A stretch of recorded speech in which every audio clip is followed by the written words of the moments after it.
Alright, so here we are back on this job about 2 months later, and getting ready to finally stain this.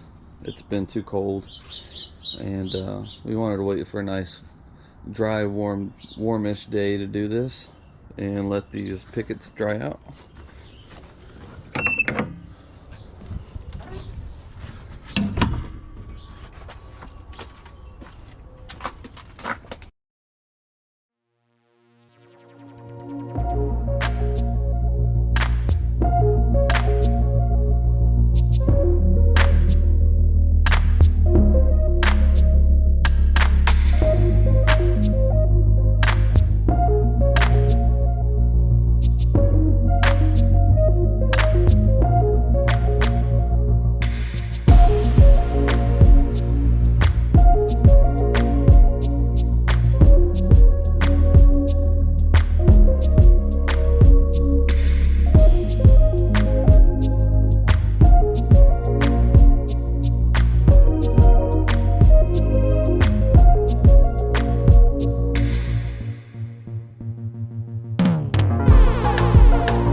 And we're finished.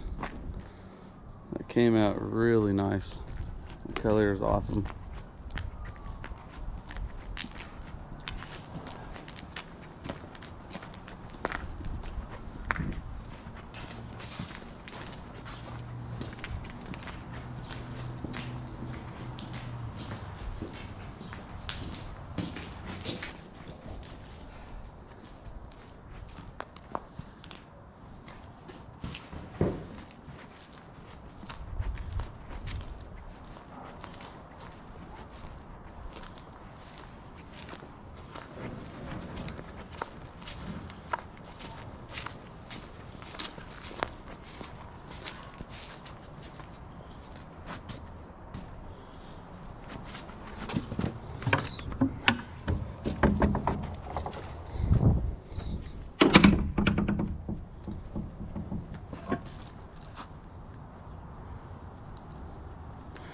Well, now that that's done, on to the next one.